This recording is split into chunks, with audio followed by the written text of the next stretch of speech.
You're listening to the StudioPTBO Podcast, where we talk all things marketing to help you build and grow your business online. Welcome to the latest episode. What's happening? Welcome to the StudioPTBO Podcast. We're back at it again with another guest. Neil Morden, my man, what is happening? We have somebody very, very special, somebody that I'm stoked, I'm pumped up, which is why I blew the air horn. It fires up our team first thing in the morning. They either hate it or they love it, unsure. But Neil Morden, how you doing, my man? Welcome to another episode of the StudioPTBO Podcast, where we talk all things marketing to help you build and grow your business online. What's happening, Neil? Oh, it's a good day, Cody May, and that air horn goes off like every 5 minutes. But it does wake me up when I'm starting to fade a bit. So it's become sort of a new I don't know, like almost like a mascot for us, eh, Cody? I know it has become like it's like we're gonna have to name it. Yeah, I know we're gonna have to name it something. Signal, air horn, pew, pew, clacks on. Oh, there we go. But we have a special guest on today. Andrew Perrie is in the house, in his house. That is, he is based out of Niagara-on-the-Lake, correct, Andrew? Yes, sir. You got it. Wine country, baby. Oh, lucky you, man. And do you live near a winery, or on an orchard or anything like that? Do you have your own Perrie bottles? Actually, funny you should ask. So I did own a farm. We just moved to Old Town January, but we're right kind of behind Jackson Trigg. So walk. We walk home. We can walk. Actually, my wife's family does own a winery. So we do have Perrie bottles. So there's Paradiso. We actually have the same last name. So we do have Perrie bottles. So there you go. That is amazing, man. That's amazing. And this is cool, man. Like, we've been wanting to do this for a while. Like originally we chatted about doing this in person, but with everything that's kind of going on in the world, we're kind of, the pandemic kind of put a halt on doing it in person. So but I really wanted to do this as close to a person as we possibly could. Really early on, for those that don't know, we actually did like kind of one-on-one during when the pandemic first started about marketing in a crisis. Yeah, so we were inside of the Real Estate Hacks group. So before we kind of dive into marketing, branding, all that stuff that Revel Realty, why don't you give us a little background on like who you are, what you do, kind of fill people in on like who is Andrew Perrie, what does he even do, who the heck is he, and like why is he on our podcast? Yeah. Okay, buddy. Thank you. So just to start it off in the most general sense, I'm a realtor. But I look at real estate as any other business, and it's just that, a business. So what does that mean? It means that, even though I'm a realtor, it doesn't mean that I should be, not focusing on building a strong brand like a Coca-Cola or like a Spotify, right? So I took a different approach to building my business through referrals, massive social media presence, and then I incorporate that to help attract people not only to my brand but to Revel as the director of recruitment. Yeah, and I have to say I really love your social media game. Your YouTube videos, Instagram posts. You're very thoughtful about it. You're very genuine about it. It feels very authentic to me. It's kind of like it kind of feels like Gary Vee style, like documenting your journey, your story. Yeah. Were you inspired anyway by Gary Vee, or where did you? So give us a little context there, and in terms of your strategy with social. Yeah, no, absolutely. So there's a few people that actually, you know what? It's funny because yesterday, so we work with a videographer named Cameron, and he started doing other people's vlogs that were watching me. And then they would reach out to him and be like, "Hey man, can you do my vlogs similar to Andrew Perrie?" And then of course that's what the whole thing is about, man. It's all about bringing other people up to whatever level they want to be, and it brings the entire industry as a whole up. So anyways, he reached out to me. He's like, "Andrew, I'm so sorry, man. I'm not trying to copy you." I'm like, "Dude, are you serious? Copy me? If that was what copying means, then I'm the world's biggest copier." So it's true, right? So Gary Vee in the beginning of my sales career, Grant Cardone, I kind of drifted away. We don't really see eye to eye on a few things anymore. But yeah, Gary V, Brad Lee, Ryan Serhan, I watch these guys super closely, and I mimic basically everything they do with my own spin on it. So I, from the beginning, was working on all the design myself. So I was really involved in finding exactly what worked for them and testing it out on my own socials and then tweaking it. And now I'm to the point where I've hired other people to mimic my brand and post as if I would post. So I shouldn't have said that. I do all the physical posts. Like I physically upload it myself, but I do have graphic designers that take on the actual design of each post. But yeah, I'd be nowhere if I wasn't kind of mimicking my content off those guys. So what has that meant for you, Andrew, then, in terms of brand lift and recognition and ROI for you and your business and your associates? Sort of walk us through that, not just brand lift, but like lead generation tool, right? Yeah, so 100%. When I first started, I've only been in the real estate game about 3 years. I think this is my 4th year. Honestly, I can't remember, but it's a very short period of time. And even when I was in my first year, I was able to get about 50% agent-to-agent referral business. And that's how I did my first year. I got some leads coming out of the gate, but for the remainder of the year, I built such a strong brand so quickly that the rest of the year was just off agent-to-agent referrals. Now, believe it or not, I am at 85% agent-to-agent referrals.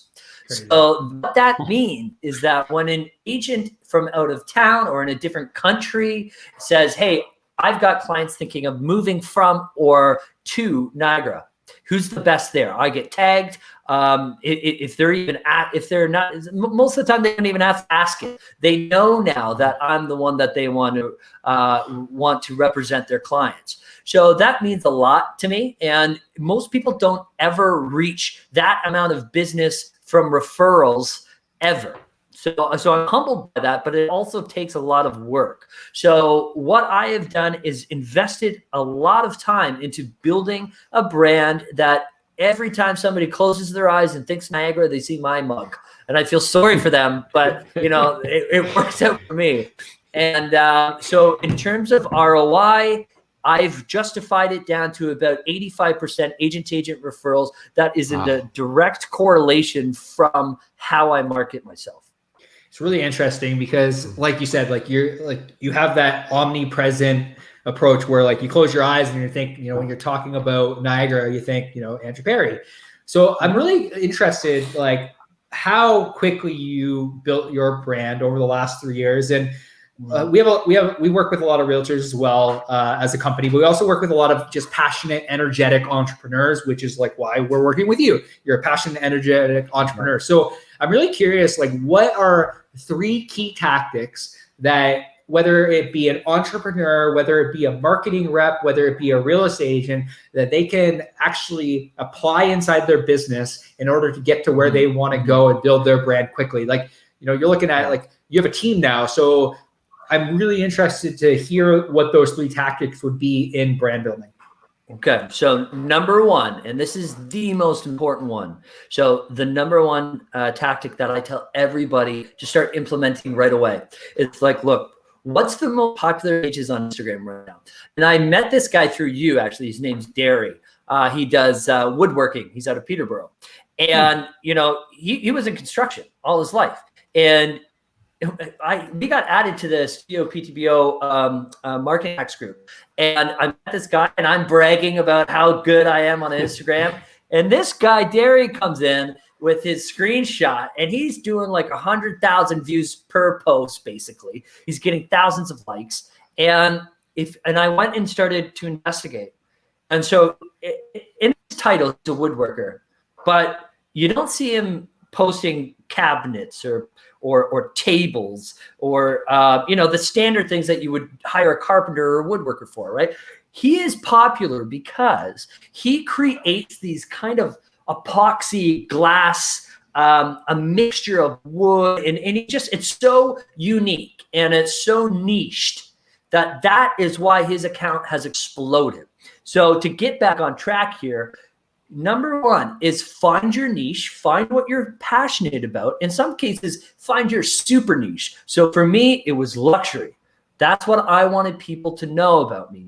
Luxury and Niagara-on-the-Lake. So I knew what I wanted and I doubled down on it. So self-awareness, know your niche, and double down on it. That's tactic number one. And tactic number two is once you've found that brand, found that niche that you want to really push out to the world and double down on, you need to be consistent with that.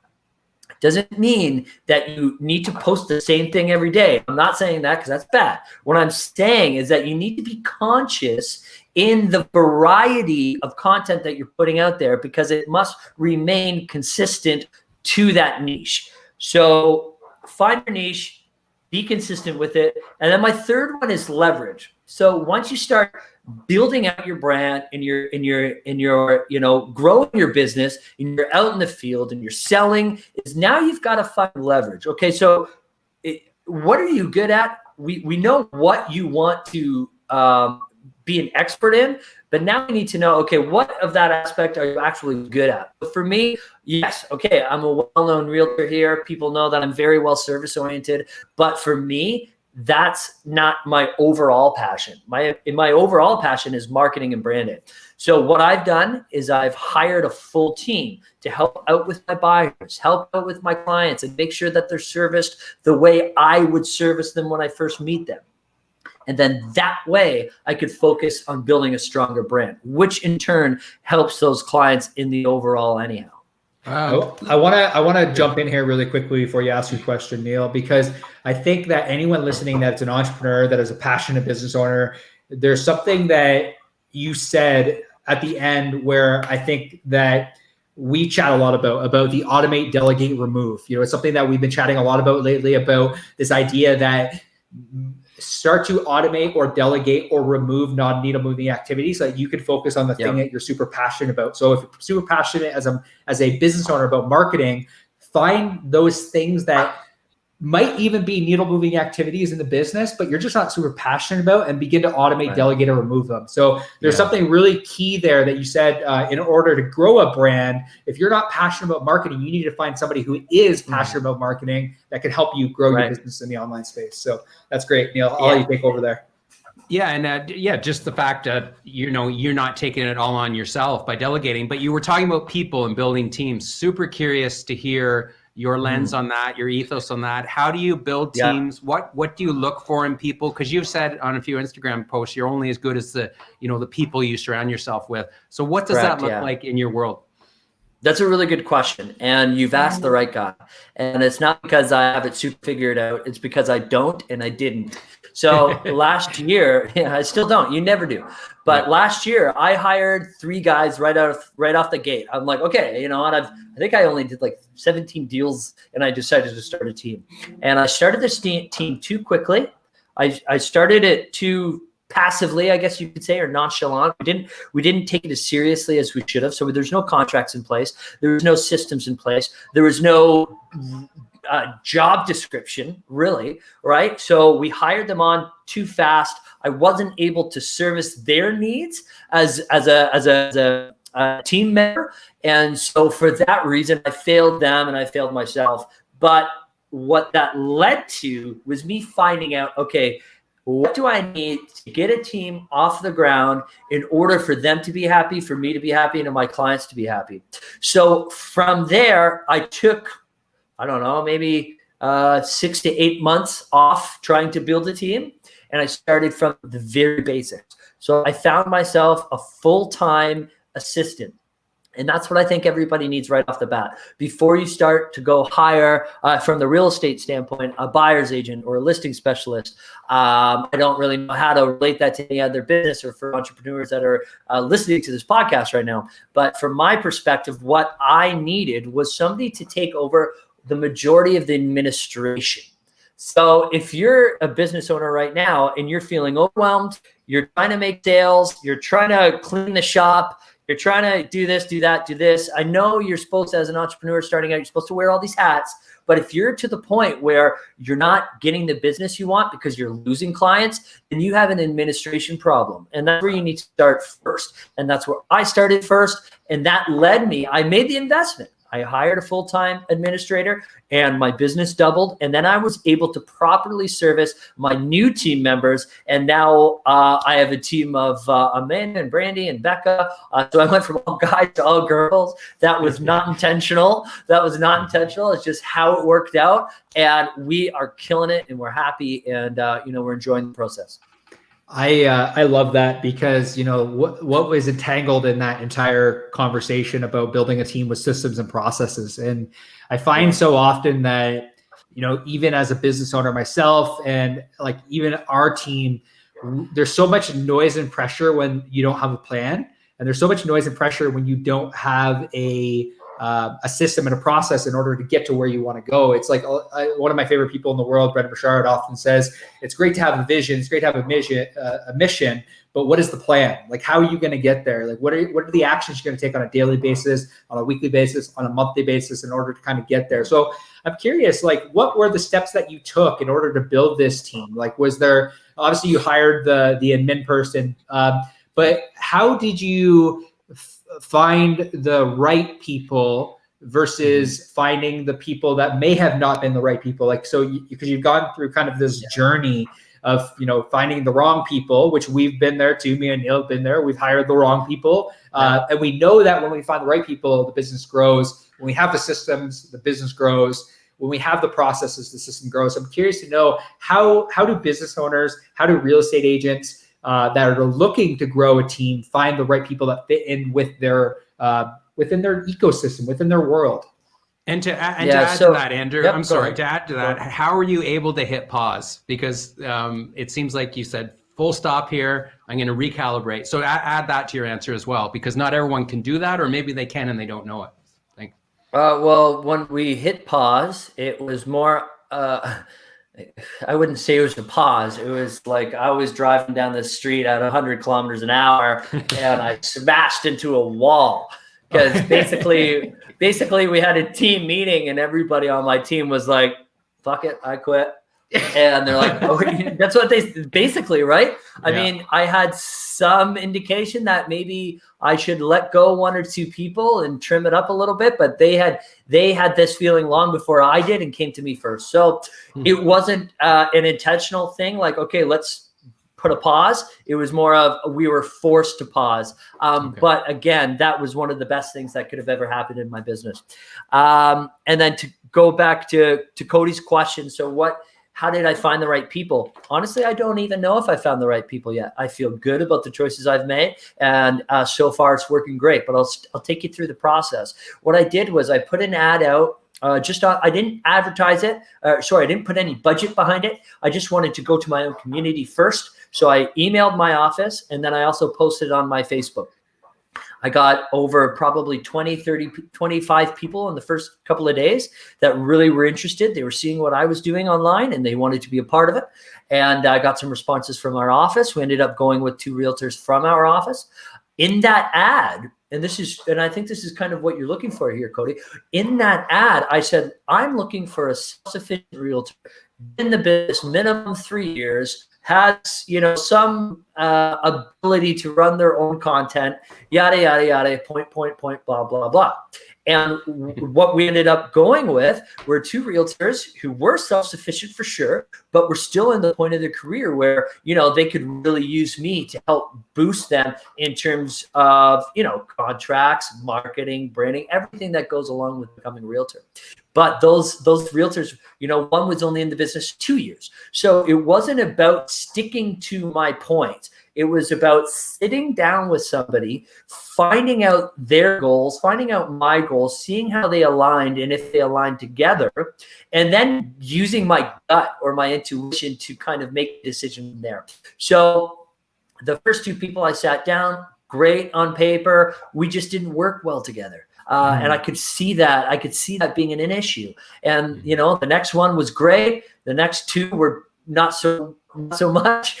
And then, by the the last one, which who did we go, was Brandy. I was super excited. I was only going to go with one person, and I ended up hiring two, Amanda and Brandy. Wow. And we're very happy with what we did. And then here's the next kind of step. So the next step is we didn't tell anybody. We didn't, I didn't even tell my mom. We were talking about this pre-podcast. She's my biggest fan, right?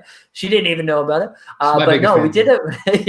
We did about a 30-day trial to see if we're going to work well with my business, and am I going to be a good fit for them? Yeah. And here we are, almost 2 months in, and we've released the news that we're a full team now. Yeah, and I like that you said you're happy and content with your team, but you're constantly evaluating, and that's what Cody and I too. We've been talking a lot lately, sort of Cody and I, about it's almost like a sports team. We're competing, right? And we always want to be the best. And there's this real hybrid when you're running a business between being a family and a sports team. And give us your sort of ethos on that. Yeah, no, that's a good question. It's something that, and this is where I struggle. I was, district manager with LA Fitness, and I was running multiple sales teams, and that was easier for me to be stern, stick to my guns, and be like, this is what we need to do, get it done. If it's not done, we always are reevaluating. And in real estate, and now that I've kind of run my own show, I've become a little bit softer. And so we had a team meeting this week, and I'm trying to implement, and this is a true story. I was trying to implement, an increased split, and I was trying to implement a few other things that I wanted done, because I noticed in the first 30 days, I'm like, okay, I'm starting to see the mistakes that I made in the first go. And this is why we took this break. This is why we're always constantly evaluating. My budgets are up here. Just to service the entire team. And so I need to increase these splits. You should have seen me in that meeting. I was like, hey guys, I know it's been 30 days in, but I'm spending a lot of money right now, right? And I just didn't handle it well. And I knew after that meeting, and they were like, oh my God, Andrew, don't worry about it. We completely understand where you're coming from. So this is where I'm like, hey, you know what? Being a leader, being a friend, and being somebody that needs to be in control of their business is two different worlds. And yes, it's okay to be somebody's friend, and it's okay to say you're a family, but when push comes to shove, you have to stand up for your business. And you know what? Thanks to that meeting and thanks to their encouragement, I know exactly how I'm going to be handling it differently next time. Everything I think is just a learning experience. I think Neil and I can echo that, we've made some bad hiring decisions, but we've made some great hiring decisions. So it's interesting that what's wrapped up in all of that is you have to fail forward. It's if you screw up, then it's use it as a learning experience in order to do it better next time. And I think that's something that, I'm really hearing, and I really appreciate, when it comes to you're kind of transitioning from the conversation of team building back into kind of marketing, I'm curious what you see as effective marketing in 2020, because we see a lot of realtors, a lot of business owners do traditional means like door knocking, cold calling, a lot of these things that they work, they work, but they're a lot more difficult now. Obviously going to networking events is not possible. There are no networking events. So to you, what does effective marketing look like in this environment that we're living in right now? What does that look like? What are you implementing? What are you doing? And how is it working? Good question. Talked to me a year ago. I'm still going to answer it the same. I think documenting and building relationships through video marketing, and we might have talked about this on the last podcast, but think about everybody here who's listening can probably connect with Robin Williams in some way. And when he passed away, how did you feel when you heard those news? It was terrible, right? It was devastating. And why? I've never met Robin Williams, but he's been inside my home. He's been in front of my face via TV shows and movies, right? And that's how I connected with him. I've built that relationship through somebody so strongly that I've never even met before. So take that into your business and put it in perspective. How can you connect with your audience and build those relationships so that you become the obvious choice when people are thinking real estate or to hire your business? And one of the ways, because there's so much noise, people see through crap. If people see through the corniness, and people can tell when you're being disingenuous, right? So what's the best way to break through noise? Yes, Gary Vee says document over create. And that's what I do. I document, I create. I take what he's saying, but I implement my own thing. So I document and I create. And I find that I've connected with so many people around the world just because they're watching my journey. So if anybody out there listening to this podcast, if you could take away one thing from this answer, it's let people see the real you in a professional manner. So I talked about this on my big Facebook post that it blew up like 500 likes. And I was talking about my tattoos, and I was talking about self-awareness. Look, I am not covering up myself in order to hide who I am. I am being realistic about what works. Nobody cares about your political views. Nobody cares about your opinions on things. But what they do care is that you can be true to yourself while being a professional. So document, be a professional, show the real you, be vulnerable at times, but at the same time, you need to be conscious of what you're putting out there. Yeah, I agree, Andrew. And what Cody and I always say is we create comfort food by being the real you for prospective clients or consumers, because, you know, the fact is you're trying to obviously draw in people who are like you. So you're actually going to wean people that aren't like you. So it works beautifully, because really you've already built this relationship before you even work with a client where you feel like you really have synergies and a similar sensibility toward life. I know we have to finish up here soon, Cody, but I have to ask, Andrew, is there ever going to be $1 million listing Niagara on the Lake, and will you be one of the stars? Man, see, that's amazing. And that's one of the reasons why I market the way I market. Anybody who knows me knows that my end game, and if you really know me, there is no end game with me. It's always something. But my biggest goal is to create that Ryan Serhant brand, that Andrew Perrie larger than life kind of brand that, you know, helps build other realtors up as well as service their clients. And one of the ways that I would feel so fulfilled by doing that is having my own show or being a part of something very similar. And I'm working on something right now as a pilot to help pitch to the networks. And you know, and that's a big goal, man. I think buying the View Niagara, $1 million listing Niagara would do amazing. I feel it, man. You'd be great on the show. Like, I feel the vibe, and that's why I asked it. I was only being half sarcastic. I assume that was your goal. So it's awesome. Yeah, absolutely. You see, you got it. Yeah. Andrew, man, really appreciate your time today. Really appreciate your insight about business, entrepreneurship, about building a team.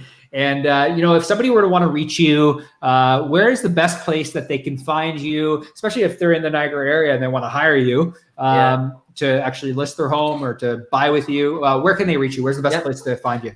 So the best place to reach me is Instagram at @Perrie. But I'm really trying to grow my YouTube. So please find me on YouTube and subscribe, and I'll follow you back, and we can connect with each other on that platform. God, why is YouTube so hard to freaking I know. YouTube is harder now. We're live on YouTube right now, and it's tough. It's a grind. And get on TikTok too if you're not already. It's blowing up for me. I love it. And I'm trying. You're gonna get so many clients by being on TikTok, man. Real estate hashtag, it's blowing up. So be the first in your market too.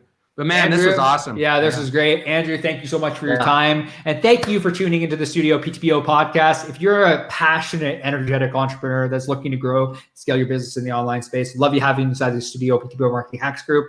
We have over 700 people in there now, so it's super exciting. Neil and I are actually working on doing kind of a new beta version of what was called Fireside Chats, working on something new where we can just provide massive value inside of there. There's a free business course in there as well. Love to see you inside that group. Just search StudioPTBO Marketing Hacks group on Facebook. Andrew, thank you so much once again for tuning in. Appreciate it. And thank you for tuning into the StudioPTBO podcast. We will see you soon.